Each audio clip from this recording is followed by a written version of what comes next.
Pode começar.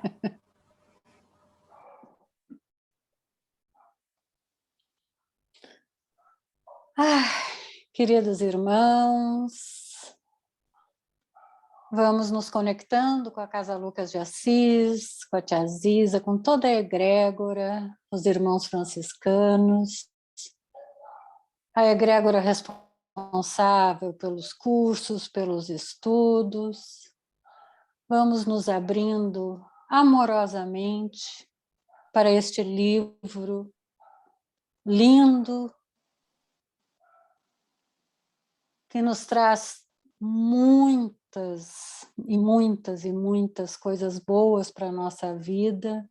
Então vamos nos abrir com muito amor para esse estudo que agora começa e para o entendimento.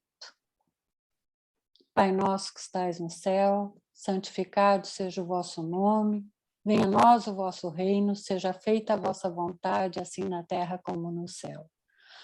O pão nosso de cada dia nos dai hoje, perdoai as nossas ofensas, assim como nós perdoamos a quem nos tem ofendido, e não nos deixeis cair em tentação, mas livrai-nos de todos os males, ó Pai Todo-Poderoso, que assim seja. Tá bom. Então vamos lá, pessoal, começando o estudo do livro Paulo e Estevão, pelo Espírito Emmanuel, introdução, breve notícia. Não são poucos os trabalhos que correm mundo relativamente à tarefa gloriosa do apóstolo dos gentios. É justo, pois, esperarmos a interrogativa: por que mais um livro sobre Paulo de Tarso? Homenagem ao grande ou informações mais detalhadas de sua vida? Quanto à primeira hipótese, somos dos primeiros a reconhecer que o convertido de Damasco não necessita de nossas mesquinhas homenagens. E quanto à segunda, responderemos afirmativamente para atingir os fins a que nos propomos, transferindo ao papel humano, com os recursos possíveis, alguma coisa das tradições do plano espiritual acerca dos trabalhos confiados ao grande amigo dos gentios. Nosso escopo essencial não poderia ser apenas rememorar passagens sublimes dos tempos apostólicos, e sim apresentar, antes de tudo, a figura do cooperador fiel, na sua legítima feição de homem transformado por Jesus Cristo e atento ao divino ministério. Esclarecemos ainda que não é o nosso propósito levantar apenas uma biografia romanceada. O mundo está repleto dessas fichas educativas com referência aos seus vultos mais notáveis. Nosso melhor e mais sincero desejo é recordar as lutas acerbas e os ásperos testemunhos de um coração extraordinário, que se levantou das lutas humanas para seguir os passos do Mestre num esforço incessante. As igrejas amornecidas da atualidade e os falsos desejos dos crentes dos diversos setores do cristianismo justificam as nossas intenções. Em toda parte, há tendências à ociosidade do espírito e manifestações de menor esforço. Muitos discípulos disputam as prerrogativas de Estado, enquanto outros, distanciados voluntariamente do trabalho justo, suplicam a proteção sobrenatural do céu. Templos e devotos entregam-se gostosamente a situações acomodatícias, preferindo as dominações e regalos de ordem material. Observando esse panorama sentimental, é útil recordarmos a figura inesquecível do apóstolo generoso. Muitos comentaram a vida de Paulo, mas, quando não lhe atribuíram certos títulos de favor, gratuitos do céu, apresentaram-no como um fanático de coração ressequido.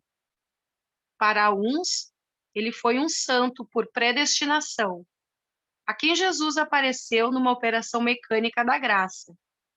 Para outros, foi um espírito arbitrário, absorvente e ríspido, inclinado a combater os companheiros com vaidade quase cruel. Não nos deteremos nessa posição extremista. Queremos recordar que Paulo recebeu a dádiva santa da visão gloriosa do Mestre às portas de Damasco, mas não podemos esquecer a declaração de Jesus relativa ao sofrimento que o aguardava por amor ao seu nome. Certo é que o inovidável tecelão trazia o seu ministério divino. Mas quem estará no mundo sem o ministério de Deus? Muita gente dirá que desconhece a própria tarefa, que é insciente a tal respeito, mas nós poderemos responder que, além da ignorância, há desatenção e muito capricho pernicioso. Os mais exigentes advertirão que Paulo recebeu um apelo direto, mas, na verdade, todos os homens menos rudes têm a sua convocação pessoal ao serviço do Cristo. As formas podem variar, mas a essência ao apelo é sempre a mesma. O convite ao ministério chega, às vezes, de maneira sutil, inesperadamente. A maioria, porém, resiste ao chamado generoso do Senhor. Ora, Jesus não é um mestre de violências. E se a figura de Paulo avulta muito mais aos nossos olhos, é que ele ouviu, negou-se a si mesmo, arrependeu-se, tomou a cruz e seguiu Cristo até o fim de suas tarefas materiais. Entre perseguições, enfermidades, apodos, zombarias, desilusões, deserções, pedradas, açoites, encarceramentos, Paulo de Tarso foi um homem intrépido e sincero, caminhando entre as sombras do mundo ao encontro do Mestre que se fizera ouvir nas encruzilhadas da sua vida. Foi muito mais que um predestinado. Foi um realizador que trabalhou diariamente para a luz. O Mestre chama-o da sua esfera de claridades imortais. Paulo tateia na treva das experiências humanas e responde: Senhor, que queres que eu faça? Entre ele e Jesus havia um abismo que o apóstolo soube transpor em decênios de luta redentora e constante. Demonstrá-lo para o exame do quanto nos compete em trabalho próprio, a fim de ir ao encontro de Jesus, é o nosso objetivo. Outra finalidade desse esforço humilde é reconhecer que o apóstolo não poderia chegar a essa possibilidade em ação isolada no mundo. Sem Estevão, não teríamos Paulo de Tarso. O grande mártir do cristianismo nascente alcançou influência muito mais vasta na experiência paulina do que poderíamos imaginar, tão só pelos textos conhecidos nos estudos terrestres. A vida de ambos está entrelaçada com misteriosa beleza. A contribuição de Estevão e de outros personagens dessa história real vem confirmar a necessidade e a universalidade da lei de cooperação. E para verificar a amplitude desse conceito, recordemos que Jesus, cuja misericórdia e poder abrangiam tudo, procurou a companhia de 12 auxiliares, a fim de empreender a renovação do mundo. Aliás, sem cooperação, não poderia existir amor. E o amor é a força de Deus que equilibra o universo. Desde já vejo os críticos consultando textos e combinando versículos para trazerem à tona os erros do nosso tentame singelo. Aos bem-intencionados, agradecemos sinceramente por conhecer a nossa expressão de criatura falível, declarando que este livro modesto foi grafado por um espírito para os que vivam em espírito. E ao pedantismo dogmático ou literário de todos os tempos, recorremos ao próprio Evangelho para repetir que se a letra mata, o Espírito vivifica. Oferecendo, pois, este humilde trabalho aos nossos irmãos da terra, formulamos votos para que o exemplo do grande convertido se faça mais claro em nossos corações, a fim de que cada discípulo possa entender quanto lhe compete trabalhar e sofrer por amor a Jesus Cristo. Pedro Leopoldo, 8 de julho de 1941. Primeira parte do livro Paulo e Estevão, capítulo 1, Corações flagelados. A manhã enfeitava-se de muita alegria e de sol, mas as ruas centrais de Corinto estavam quase desertas. No ar, brincavam as mesmas brisas perfumadas que sopravam de longe. Entretanto, não se observava na fisionomia suntuosa das vias públicas o sorriso de suas crianças despreocupadas, nem o movimento habitual das liteiras de luxo em seu giro costumeiro. A cidade, reedificada por Júlio César, era a mais bela joia da velha Caia, servindo de capital à formosa província.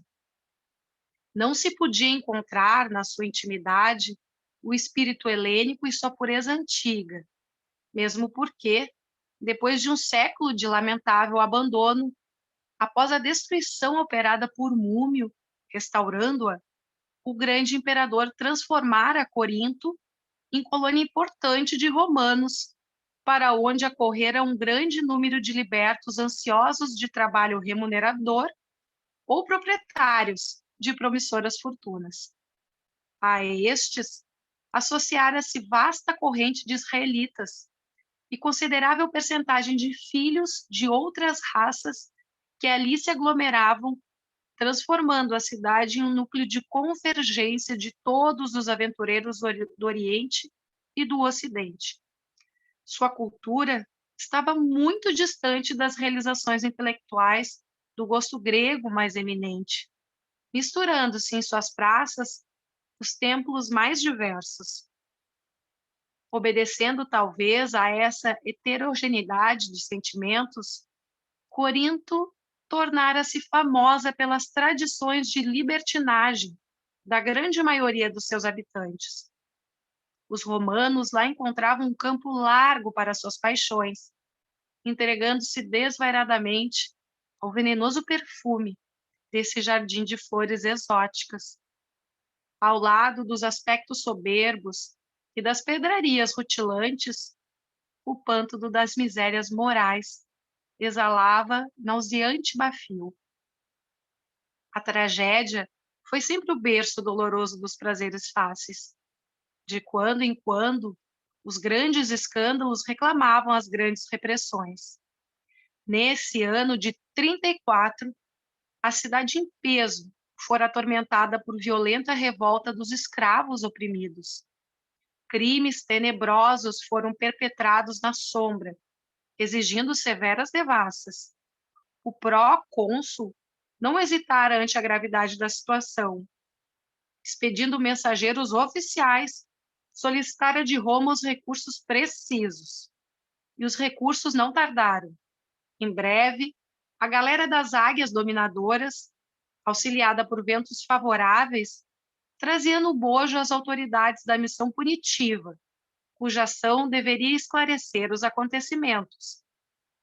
Eis porque, nessa manhã radiosa e alegre, os edifícios residenciais e as lojas do comércio apresentavam-se envolvidos em profundo silêncio, semicerrados e tristes. Os transeuntes eram raros, com exceção de vários magotes de soldados que cruzavam as esquinas despreocupados e satisfeitos, como quem se entregava de bom grado ao sabor das novidades. Já de alguns dias, um chefe romano, cujo nome se fazia acompanhar de sombrias tradições, fora recebido pela corte provincial, ali desempenhando as elevadas funções de legado de César, cercado de um grande número de agentes políticos e militares e estabelecendo terror entre todas as classes com seus processos infamantes. Licínio Minúcio chegara ao poder, mobilizando todos os recursos da intriga e da calúnia. Conseguindo voltar a Corinto, onde estacionara anos antes, sem maior autoridade, tudo ousava agora, por aumentar os seus cabedais, fruto de avareza insaciável e sem escrúpulos. Pretendia recolher-se mais tarde àqueles sítios onde suas propriedades particulares atingiam grandes proporções, esperando aí a noite da decrepitude. Assim, de maneira a consumar os seus criminosos desígnios, iniciou um largo movimento de arbitrárias expropriações, a pretexto de garantir a ordem pública em benefício do poderoso império que a sua autoridade representava. Numerosas famílias de origem judaica foram escolhidas como vítimas preferenciais da nefanda extorsão. Por toda a parte, começavam a chorar os oprimidos. Entretanto, quem ousaria o recurso das reclamações públicas e oficiais? A escravidão esperava sempre os que se entregassem a qualquer impulso de liberdade contra as expressões da tirania romana. E não era só a figura desprezível do odioso funcionário que constituía para a cidade uma angustiosa e permanente ameaça. Seus asseclas espalhavam-se em vários pontos das vias públicas, provocando cenas insuportáveis, características de uma perversidade inconsciente. A manhã ia alta, quando um homem idoso, dando a entender que buscava o mercado pelo cesto que lhe pendia das mãos, atravessava a passos vagarosos uma praça ensolarada e extensa. Um grupo de tribunos alvejava-o com ditérios deprimentes, entre gargalhadas de ironia. O velhinho, que denunciava nos traços fisionômicos a linha israelita, demonstrava perceber o ridículo de que vinha sendo objeto.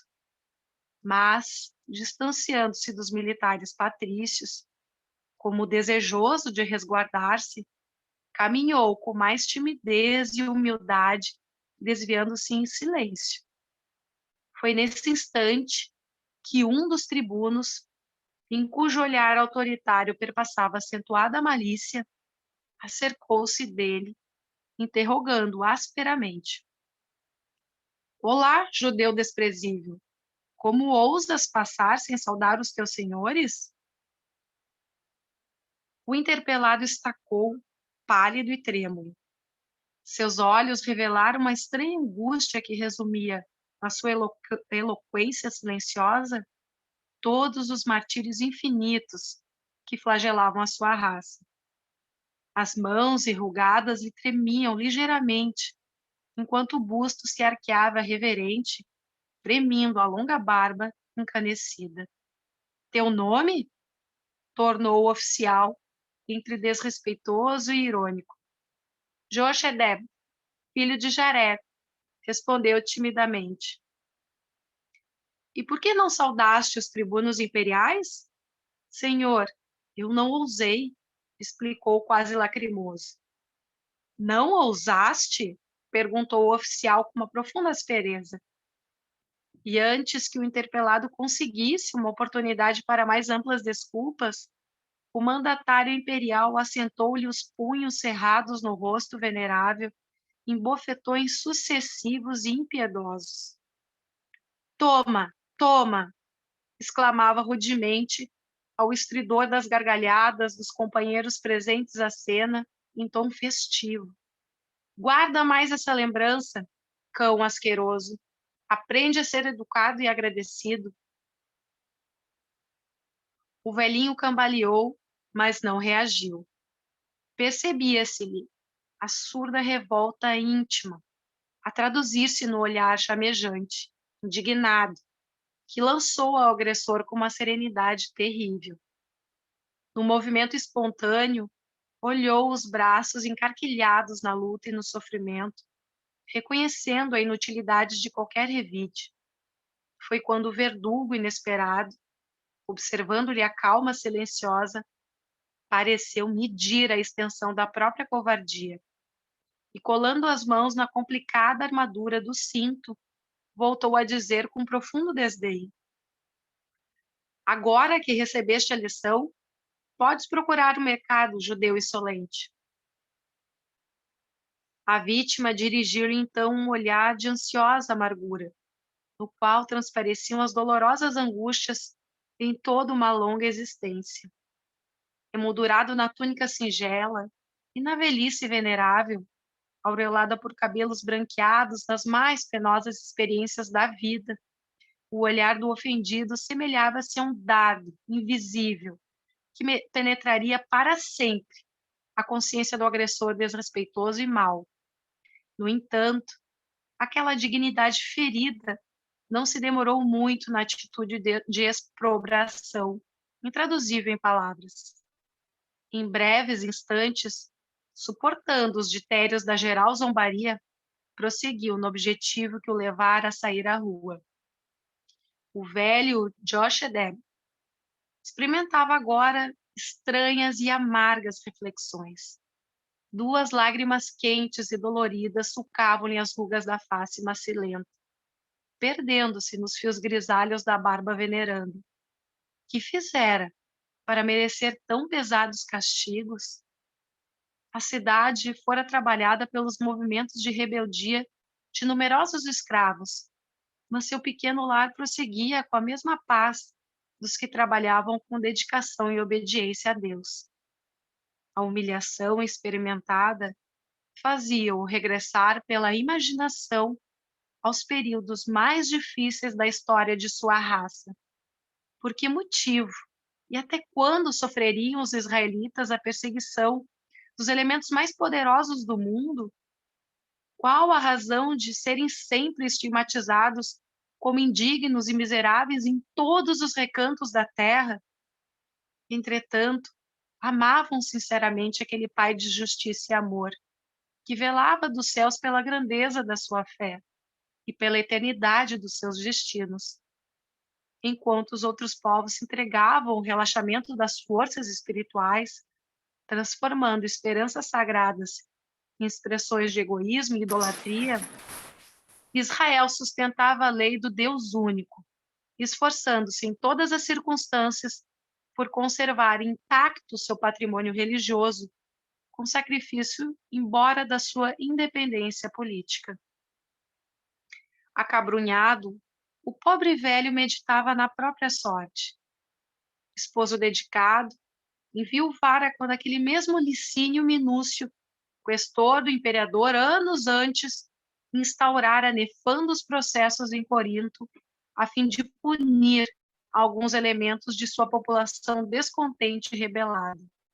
Sua grande fortuna pessoal fora extremamente reduzida, e houve de amargar uma prisão injusta, resultante de falsas acusações que lhe valeram pesados dissabores e terríveis pontos. Não havia sucessivos golpes que lhe feriram fatalmente o coração sensível, mergulhando-se na morte, ralada de acerbos desgostos, e deixando-lhe os 2 filhinhos que constituíam a coroa de esperança da sua laboriosa existência, Gesiel e Abigail, desenvolviam-se sob o carinho de seus braços afetuosos. E por eles, no acúmulo dos sagrados deveres domésticos, sentia que a neve da estrada humana lhe alvejara precocemente os cabelos, consagrando a Deus as suas mais santas experiências. À mente lhe veio então mais viva a silhueta graciosa dos filhos. Era um lenitivo conhecer o sabor agradável das experiências do mundo a benefício deles. O tesouro filial compensava-o das flagelações e cada acidente do caminho. A evocação do lar, onde o amor carinhoso dos filhos alimentava as esperanças paternas, suavizou-lhe as amarguras. Que importava a brutalidade do romano conquistador quando sua velhice se aureolava dos mais santos afetos do coração? Experimentando um resignado consolo, chegou ao mercado, onde se abasteceu do que necessitava. O movimento não era intenso na feira habitual, como nos dias mais comuns. Entretanto, havia certa concorrência de compradores, mormente de libertos e pequenos proprietários que afluíam das estradas de Sencreia. Mal não havia terminado a compra de peixe e legumes, luxuosa liteira passou no centro da praça e dela saltou um oficial patrício, desdobrando um largo pergaminho. Ao sinal de silêncio, que fizera emudecer todas as vozes, a palavra da estranha personagem vibrou forte na leitura fiel do édito que trazia. Licínio Minúcio, questor do Império, delegado de César, encarregado de abrir nesta província a necessária devassa para reestabelecimento da ordem em toda a Cata, convida a todos os habitantes de Corinto que se considerarem prejudicados em seus interesses pessoais ou que se encontrarem necessitados de amparo legal, a comparecerem amanhã, ao meio-dia, no Palácio Provincial, junto ao Templo de Vênus Pandemos, a fim de exporem suas queixas e reclamações, que serão plenamente atendidas pelas autoridades competentes. Lido o aviso, o mensageiro retornou à elegante viatura que, sustentada por hercúleos braços escravos, desapareceu na primeira esquina, envolvida por uma nuvem de pó, levantada em remoinho na ventania da manhã. Entre os circunstantes, surgiram logo opiniões e comentários. Os queixosos não tinham conta. O legado e seus prepostos, logo de começo, se apossaram de pequenos patrimônios territoriais, da maioria das famílias mais humildes, cujos remorsos financeiros não davam para custear processos no foro provincial. Daí, a onda de esperanças que avassalava o coração de muitos e a opinião pessimista de outros, que não enxergavam no édito senão nova cilada para obrigar os reclamantes a pagarem muito caro as suas legítimas reivindicações. Xoxedem ouviu a comunicação oficial, colocando-se imediatamente entre os que se julgavam com direito a esperar legítima indenização pelos prejuízos sofridos em outros tempos. Animado das melhores esperanças, desandou para casa, escolhendo um caminho mais longo, de modo a evitar novo encontro com os que haviam humilhado rudemente. Não havia caminhado muito quando lhe surgiram à frente novos grupos de militares romanos, em conversações ruidosas, que transbordavam alacremente nas claridades da manhã. Defrontando o primeiro grupo de tribunos e sentindo-se alvo de comentários deprimentes, a transparecerem em risos e escarninhos, o velho israelita considerou: deverei saudá-los ou passar mudo e irreverente, como procurei fazer na vinda? Preocupado com evitar novo pugilato que gravasse as humilhações daquele dia, inclinou-se profundamente, qual mísero escravo, e murmurou, tímido: salve, valorosos tribunos de César. Mal acabou de o dizer, e um oficial de fisionomia dura e impassível se acercou, exclamando colérico: que é isso? Um judeu a dirigir-se impunemente aos patrícios? Chegou a tanto a condenável tolerância da autoridade provincial? Façamos justiça por nossas próprias mãos. E novas bofetadas estalaram no rosto dorido do infeliz, que necessitava concentrar todas as energias na vontade para não se atirar de qualquer modo a uma reação desesperada. Sem uma palavra de justificação, o filho de Jared submeteu-se ao castigo cruel. Seu coração precípite parecia arrebentar de angústia no peito envelhecido. Todavia, o olhar refletia a intensa revolta que lhe ia na alma opressa. Impossibilitado de coordenar ideias em face da agressão inesperada, na sua atitude humilde, reparou que desta vez o sangue jorrava das narinas, tingindo-lhe a barba branca e o linho singelo das vestiduras. Isso, porém, não chegou a sensibilizar o agressor, que, por fim, lhe vibrou a última punhada na fronte enrugada, murmurando: "Safa-te, insolente!", sustentando a custo o cesto que lhe prendia dos braços trêmulos.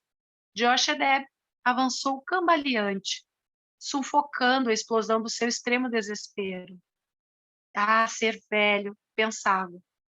Simultaneamente, os símbolos da fé modificavam-lhe as disposições espirituais, e sentia no íntimo a palavra antiga da lei: não matarás. No entanto, os ensinamentos divinos, a seu ver, na voz dos profetas, aconselhavam o revide: olho por olho, dente por dente. Seu espírito guardava a intenção da represália como um remédio às reparações a que se julgava com direito, mas as forças físicas já não eram compatíveis com os requisitos da reação. Profundamente humilhado e presa de angustiosos pensamentos, buscou recolher-se ao lar, onde se aconselharia com os filhos muito amados, em cujo afeto encontraria, de certo, a necessária inspiração.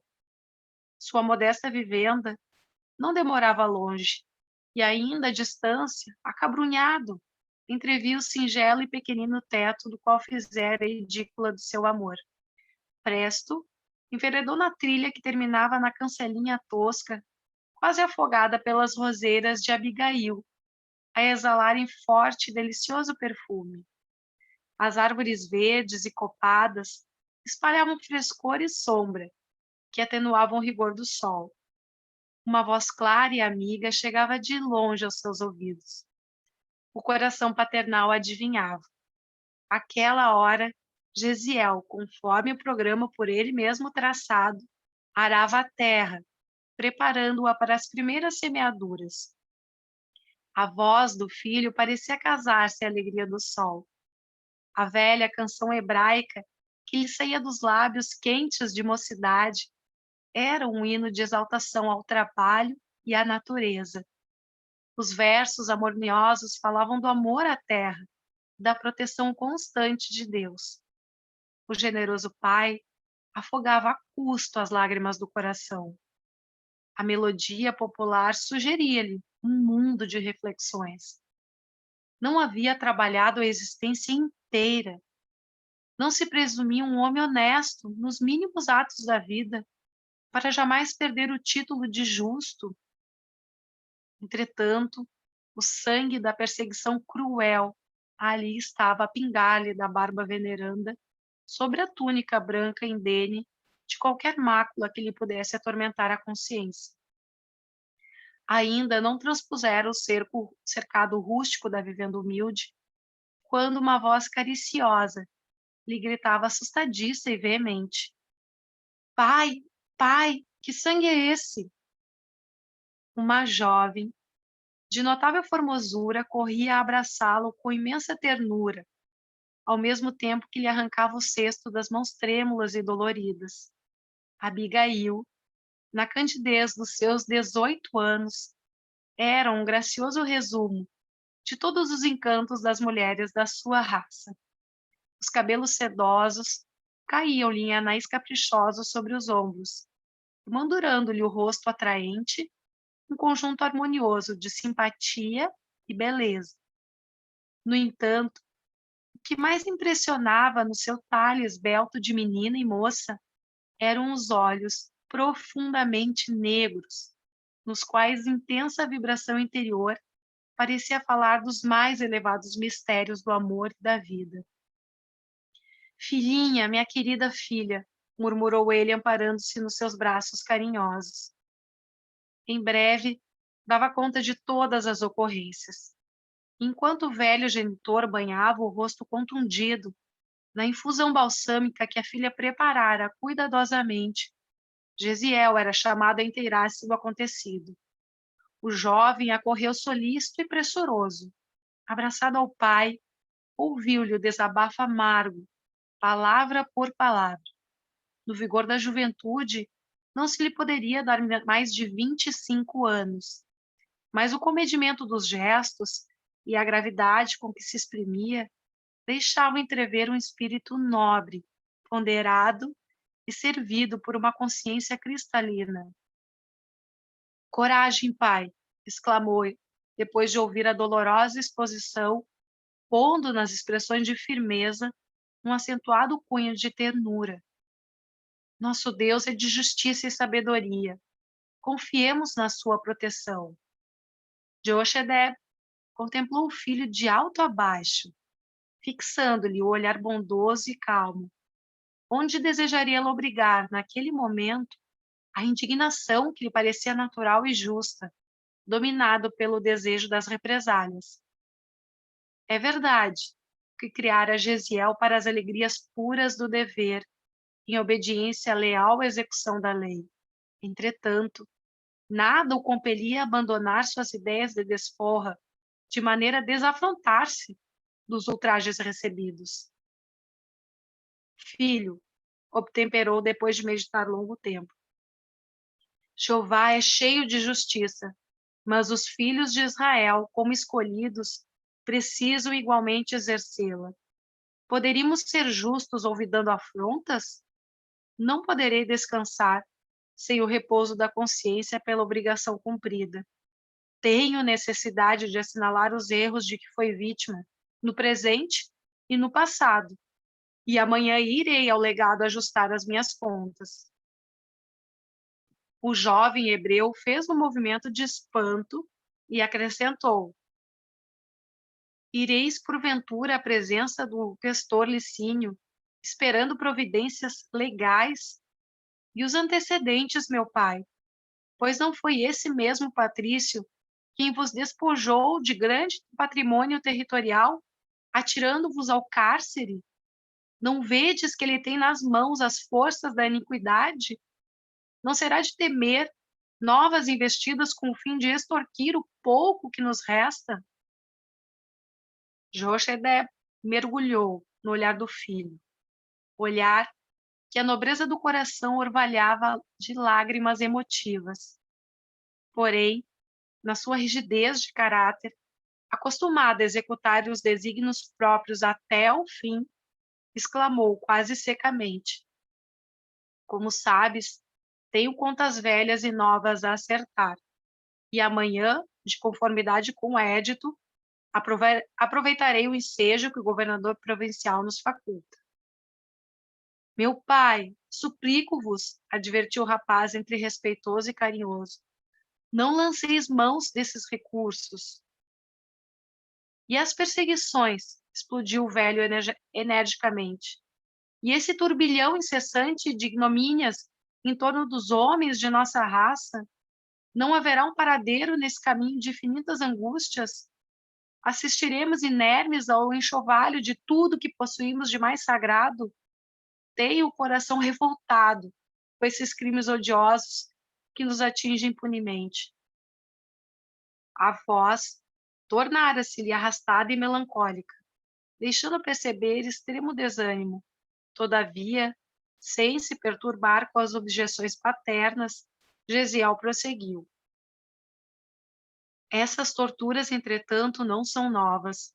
Há muitos séculos, os faraós do Egito levaram tão longe a crueldade para com os nossos ascendentes que os meninos de nossa raça eram trucidados logo ao nascer. Antíoco Epifânio, na Síria, mandou degolar mulheres e crianças no recesso mesmo dos nossos lares. Em Roma, de tempos a tempos, todos os israelitas sofrem vexames e confiscos, perseguição e morte. Mas certamente, meu pai, Deus permite que assim aconteça para que Israel reconheça nos sofrimentos mais atrozes a sua missão divina. O velho israelita parecia meditar as ponderações do filho.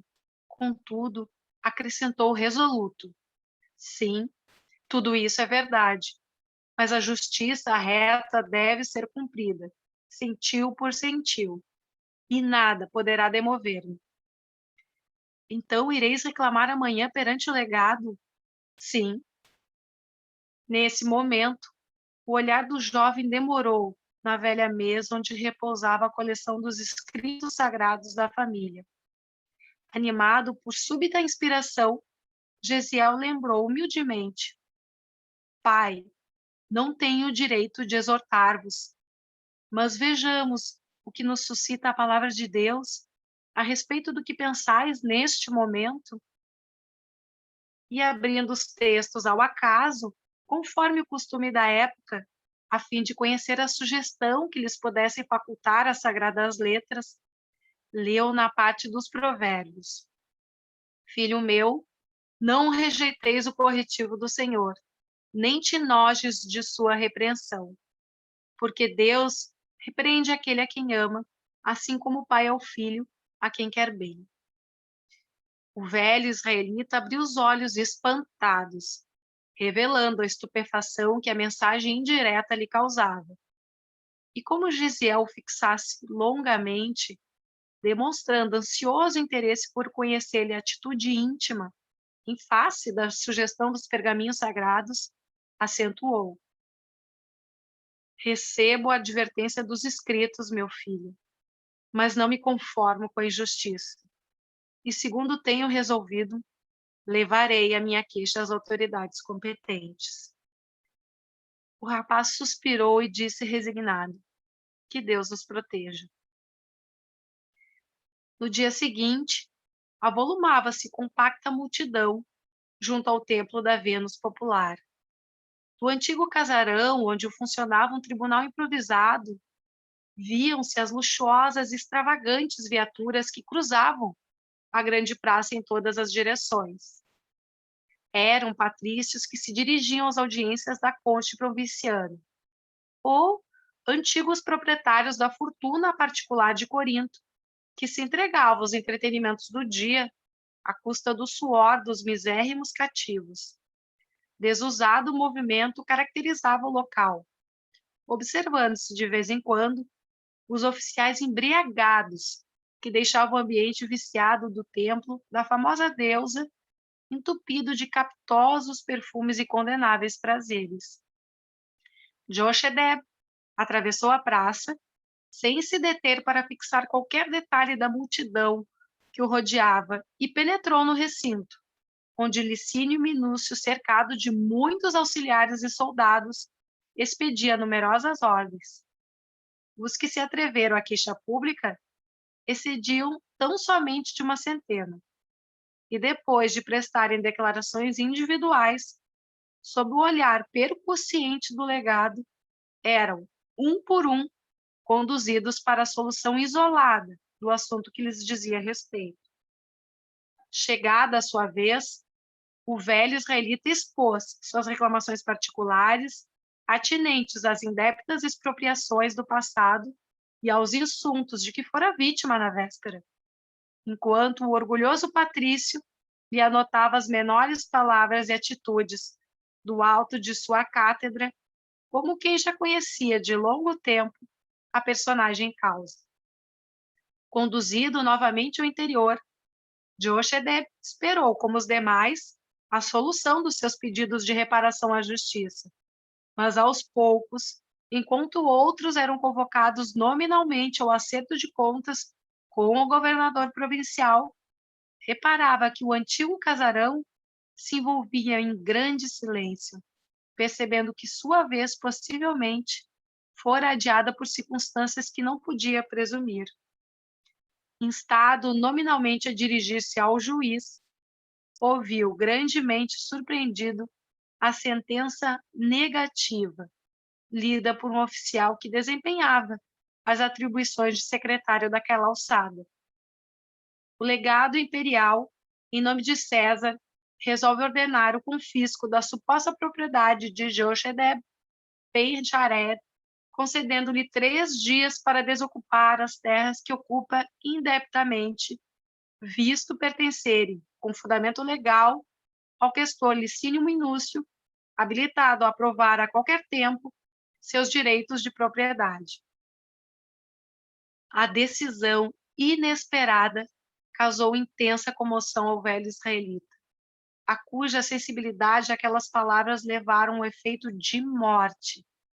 nem saberia definir a angustiosa surpresa.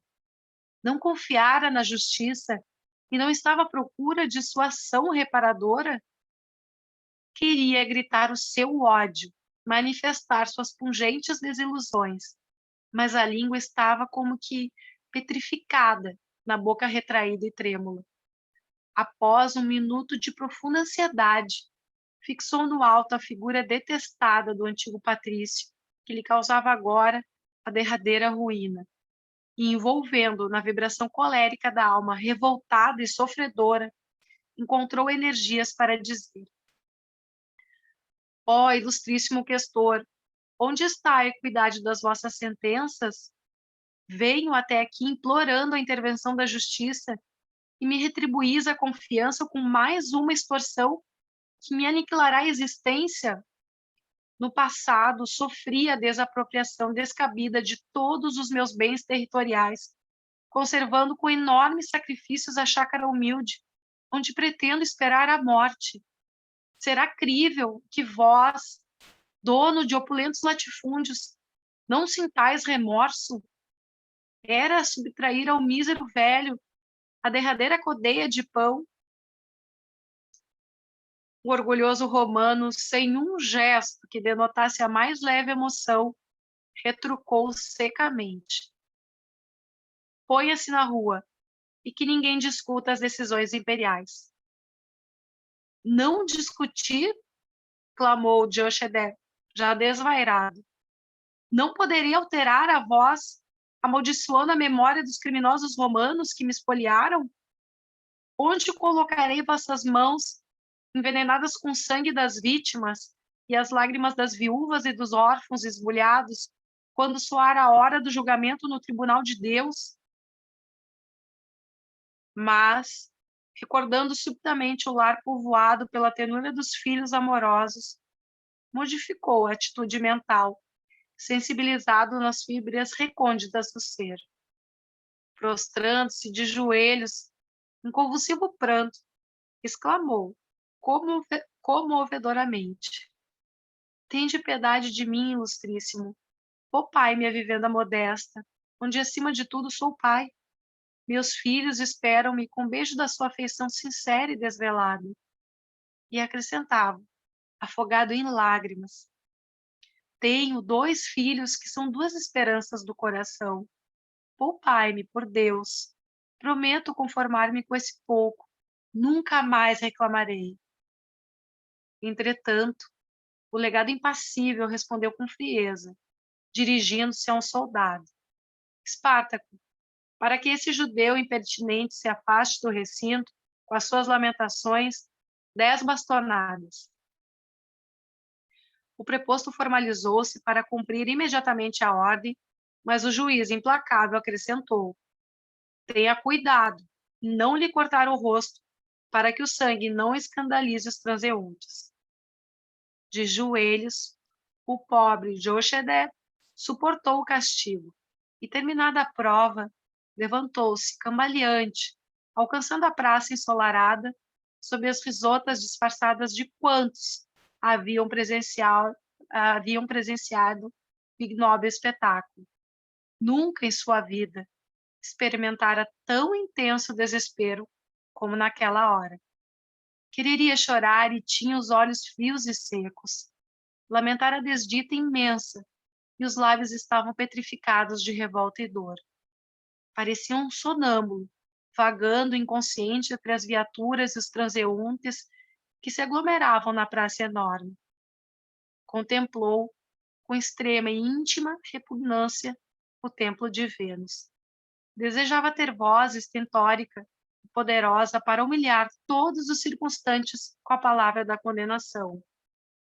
Observando as cortesãs coroadas que o encontravam, as armaduras dos tribunos romanos e a ociosa atitude dos afortunados que passavam despercebidos do seu martírio, molemente recostados nas liteiras vistosas da época, sentiu-se como que mergulhado num dos pântanos mais odiosos do mundo, entre os pecados que os profetas da sua raça jamais se cansaram de profligar, com todas as veras do coração consagrado ao Todo-Poderoso. Corinto, aos seus olhos, era uma nova edição da Babilônia condenada e desprezível. De súbito, apesar dos tormentos que lhe perturbavam a alma exausta, recordou novamente os filhos queridos, sentindo por antecipação a profunda amargura que a notícia da sentença lhe causaria ao espírito sensível e afetuoso. A lembrança da ternura de Gesiel enternecia-lhe o peito galvanizado no sofrimento. Teve a impressão de vê-lo ainda a seus pés, suplicando desistisse de qualquer reclamação. E aos ouvidos, ecoava-lhe agora com mais intensidade a exortação dos escritos. Filho meu, não rejeiteis a repreensão do Senhor. Mas, ao mesmo tempo, ideias destruidoras invadiam-lhe o cérebro cansado e dolorido. A lei sagrada estava cheia de símbolos de justiça. Para ele, impunha-se como um dever soberano providenciar a reparação que lhe parecia conveniente. Agora, em desolação suprema, regressava ao lar despojado de tudo o que possuía de mais humilde e mais simples. E já no fim da vida, como lhe viria o pão de amanhã? Sem elementos de trabalho e sem teto, via-se constrangido a peregrinar em situação parasitária, ao lado da juventude dos filhos. Inenarrável martírio moral sufocava-lhe o coração. Dominado por acerbos pensamentos, aproximou-se do sítio bem amado, onde edificara o ninho familiar. O sol quente da tarde fazia mais doce a sombra das árvores, de ramarias verdes e abundantes.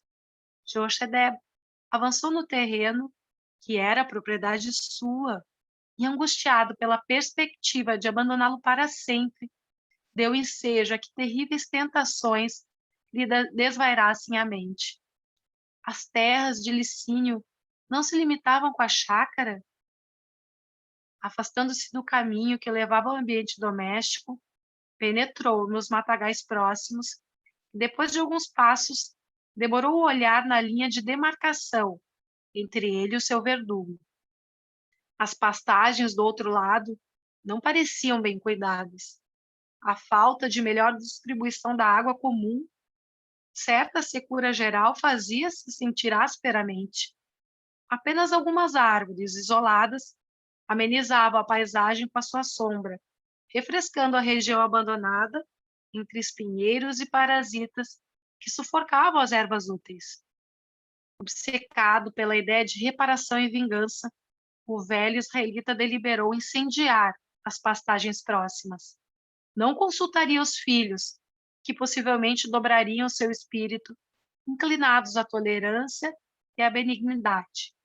Jochedeb recuou alguns passos e, recorrendo ao material de serviço ali guardado nas proximidades, fez o fogo, com que acendeu um feixe de ervas ressequidas. O rastilho comunicou-se-lhe célere. Em rápidos minutos, o incêndio das pastagens propagava-se com a velocidade do relâmpago. Terminada a tarefa, sob a penosa impressão dos ossos doloridos, regressou cambaleante ao lar, onde Abigail o inquiriu inutilmente dos motivos de tão profundo abatimento. Jochedeb deitou-se à espera do filho, mas dentro em pouco, um ruído ensurdecedor ecoava-lhe aos ouvidos. Não longe da chácara, o fogo destruía árvores amigas e frondes robustas, reduzindo pastos verdes a punhados de cinzas. Grande área ardia irremediavelmente, escutando-se os gritos lamentosos das aves que fugiam espavoridas. Pequenas benfeitorias do questor, inclusive algumas termas pitorescas de sua predileção, construídas entre as árvores, ardiam igualmente, convertendo-se em negros escombros.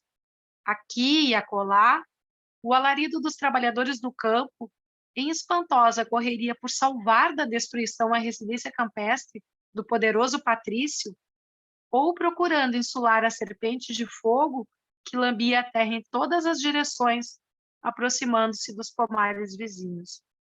Algumas horas de ansiedade espalharam as mais angustiosas expectativas, mas ao fim da tarde o incêndio fora dominado, depois de ingentes esforços. Debalde e o velho judeu enviara mensagens à procura do filho dentro dos círculos de serviço da sua pequena herdade. Desejava falar a Gesiel das suas necessidades e da situação tormentosa em que se encontrava novamente, ansioso por descansar a mente atormentada nas palavras dulcificantes da sua ternura filial. Entretanto, somente à noite, com as vestes chamuscadas e as mãos ligeiramente feridas, o jovem entrou em casa, deixando entrever no cansaço da fisionomia a laboriosa tarefa que se impusera. Abigail não se surpreendeu com seu aspecto, entendendo que o irmão não deixara de auxiliar os companheiros de trabalho da vizinhança nas ocorrências da tarde, preparando-lhe aos pés cansados e as mãos doloridas o banho de água aromatizada. Mas tão logo o viu e notou as mãos feridas, foi com espanto que Jochebed exclamou: "Onde estiveste, filho meu?" Gesiel falou da cooperação espontânea no salvamento da propriedade vizinha. E à medida que relatava os tristes sucessos do dia, o pai deixava atrair a própria angústia nas faces sombrias, em que se estereotipavam os traços rudes da revolta que lhe devorava o coração. Ao cabo de alguns minutos, erguendo a voz desalentada, falou, com profunda emoção: "Meus filhos, custa dizer-lhes, mas fomos espoliados na derradeira migalha que nos resta. Reprovando minha reclamação sincera e justa, o legado de César determinou o sequestro do nosso próprio lar. A iníqua sentença é o passaporte da nossa ruína total. Pelas suas disposições, somos obrigados a abandonar a chácara em 3 dias." E elevando os olhos para o alto, como a insistir junto à divina misericórdia, exclamava com o olhar embaciado de lágrimas: "Tudo perdi. Por que fui assim desamparado, meu Deus? Onde a liberdade do vosso povo fiel, se em toda parte nos exterminam e perseguem sem piedade?" Grossas lágrimas escorriam-lhe pelas faces, enquanto a voz trêmula narrava aos filhos os pesados tormentos de que fora vítima.